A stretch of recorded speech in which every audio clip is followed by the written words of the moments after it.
जीवन में सभी सुख मिलने चाहिए और सभी सुखों के लिए भर्तृहरि ने बहुत एक सुंदर बात कही है।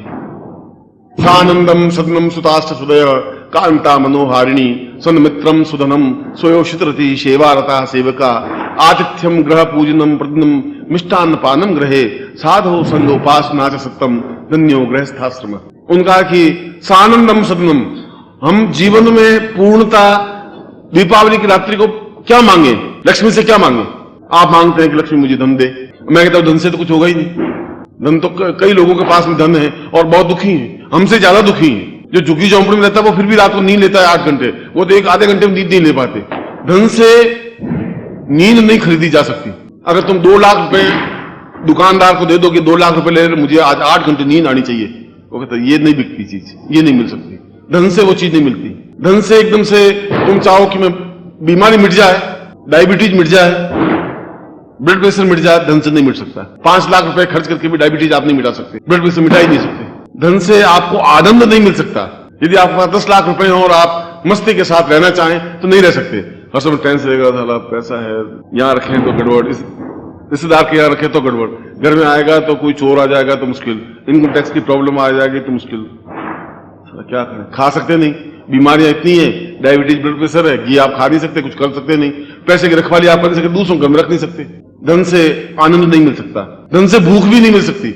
मतलब आप चाहें कि बिल्कुल ऐसी भूख लगे कि मैं 8-10 रोटियां दाल में चूर के खा लूं, आप नहीं खा सकते। मुझे बहुत अच्छी तरह से याद है, एक श्याम सुंदर जी केजरीवाल थे जयपुर के, अरबपति, मतलब उनके घर में कम से 80 एम्बेसडर कारें थी। मैंने अपनी आंखों से देखी बात कह रहा हूं मैं। और दूध लेने जाना था, गाड़ी कार लेके जा रहा है, कोई कुछ सामान लेने जा रहा है, कभी कोई गाड़ी चल रही है, बस घर में व्यापार वगैरह। बहुत जयपुर के रहने वाले थे, बीमार पड़े। लड़की की शादी आई तो उनका गुरुजी आपको आना है, लड़की की शादी में आप आते नहीं, 2 साल हो गए आप आए ही नहीं है। मैं भी जयपुर जा नहीं पाया था। वो बहुत सीरियस हो गए, इधर लड़की की शादी, इधर वो खुद बीमार पड़ गए।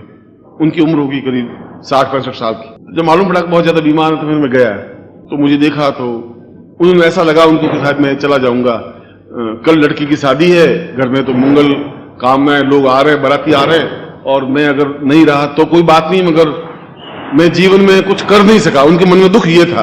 तो उन बेटों को, पोतों को, बहू का, तुम कमरे के बाहर चले जाओ, मैं गुरुजी से कुछ बात करना चाहता हूं। तो बाहर चले गए, मैं बैठा तो मेरा हाथ में पकड़ लिया और रोने लगे।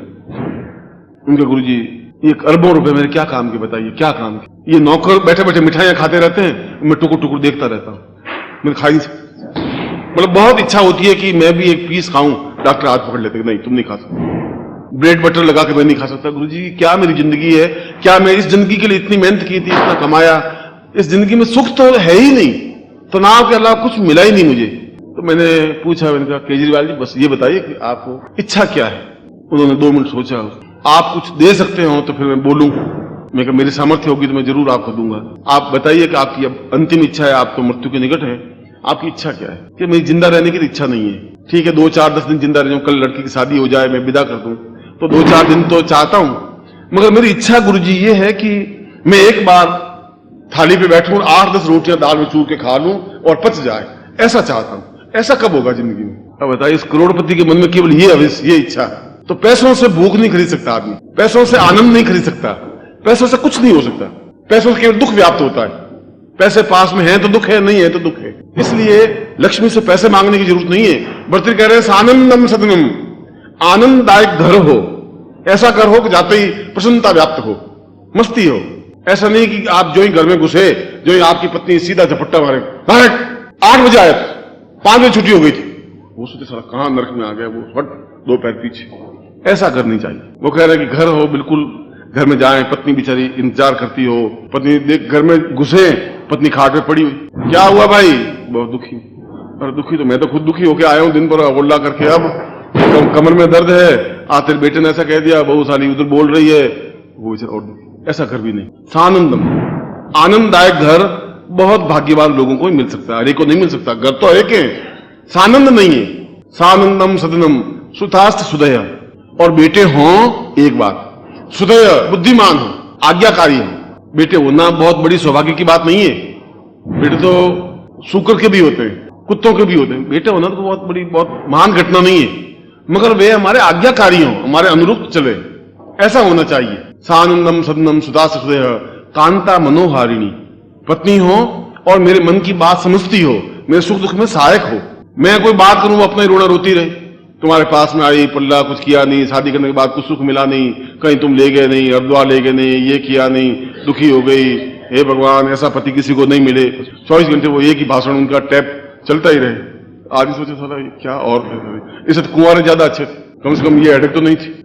इसलिए वो कहा भर्तृहरि ने कांता मनोहारिणी। सन्मित्रम, चौथी बात अच्छे मित्र होने चाहिए। सुधनम, इतना अधिक धन हो कि तकलीफ नहीं हो। सोयोसित रति, और खुद का शरीर इतना सुंदर आकर्षक हो कि अपने आप को हम देख के मोहित हो सकें, दूसरों को प्रभावित कर सकें। ये सब कुछ तो है, तुम्हारे पास पैसा भी है, पत्नी भी है, बेटे भी है, तुम खुद ऐसे टूटे हुए टुकड़े हुए, एकदम से हड्डियां निकली हुई, गाल पिचके हुए, तुम्हें देखने की इच्छा नहीं हो, ऐसा उसे क्या होगा? वो सोचे साला ये पैसा मेरे क्या काम का, ये कितना बांका जवान है साला, मेरे क्या हो गया? वो खुद रोता रहेगा बैठ बैठ। मगर ये भी कुछ नहीं, ये सब कुछ है, मगर सोयोसित रति, अपने आप में बहुत भव्य चेहरा होना चाहिए, पर्सनैलिटी होनी चाहिए, देखने वाला एक एहसास कर सके कि कोई चीज है, किसी सामने हम खड़े हैं, बात करने की, एक बार बात करें तो 4 बार बात करने की इच्छा हो। सेवार्थ सेवका, और नौकर हो, सेवारत हो, पैसे हड़पने वाले नहीं हो, आज्ञाकारी हो। सन्मित्रम सुदनम सोयोसित रति सेवार्था सेवका। आतिथ्यम गृह पूजनम, निरंतर घर में अतिथि आते हो, मेहमान आते हो। भक्त ने कहा है कि जो अकेला भोजन करता है वो भूत भोजन होता है, प्रेत भोजन होता है। जो कोई अतिथि आए उसके साथ भोजन करे वो उत्तम भोजन कहलाता है। आतिथ्यम गृह पूजनम प्रदनम मिष्टान्न पानम ग्रहे, और घर में अच्छा भोजन बने, मीठा भोजन बने, हलवा बने, दूसरा बने, पूड़ी बने, सब्जी बने, ऐसा रोता हुआ भोजन नहीं बने, बस वो एक ही दाल रोटी, बस 24 घंटे वो एक ही, सुबह शाम दाल रोटी, ऐसा नहीं।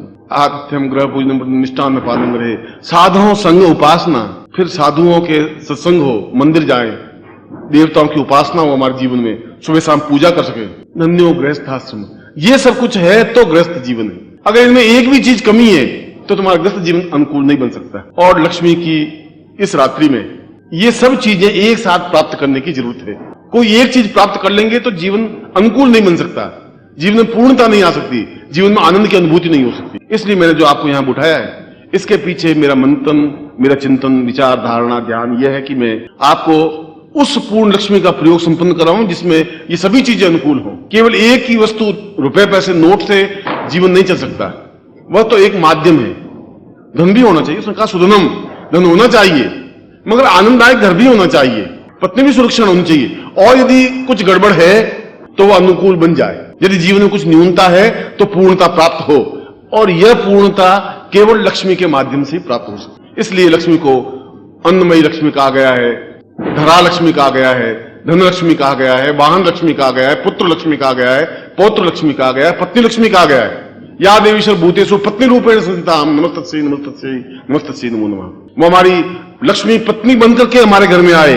पत्नी बनकर के आए का मतलब है कि ये लक्ष्मी मेरी पत्नी को अक्ल दे, थोड़ी बुद्धि दे, थोड़ी उसको बात करने की तरीका सिखाए, उसको जो एकदम हिडिंबा राक्षणी दिखती है थोड़ी ठीक बने। ये आराधना की जरूरत है। ऐसा जीवन में, जब पत्नी की बात कर रहा हूं, पति के भी होना चाहिए, पति भी योग्य होना चाहिए, आदर्श होना चाहिए, घर में सुख दुख की ध्यान रखना होना चाहिए, ये सब कुछ एक संतुलित जीवन होना चाहिए। इसीलिए जो आज मैं प्रयोग करवा रहा हूं उसके पीछे 2 मंथन है। एक तो यह है कि उस विशेष क्षण में मैं आपको वह प्रयोग संपन्न करवा दूं, और दूसरा लक्ष्मी का ये सारे स्वरूप आपके जीवन में प्राप्त हो सके, ये सारी स्थितियां एक साथ प्राप्त हो सके जो तुम्हारे जीवन में कमियां हो।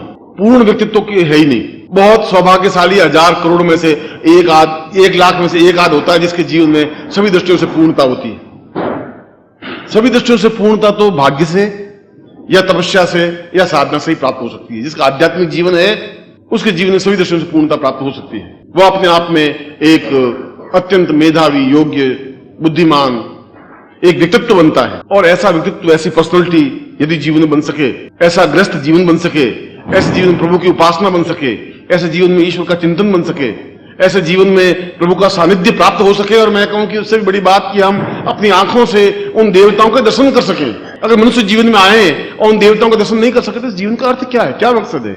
ऐसा तो स्वाम जीवन तो हर एक जी लेता है, उसमें कोई बहुत बड़ी बात नहीं है। आप जिंदा रहना चाहें, नहीं रहना चाहिए, आपकी मजबूरी है, उसमें आनंद नहीं है।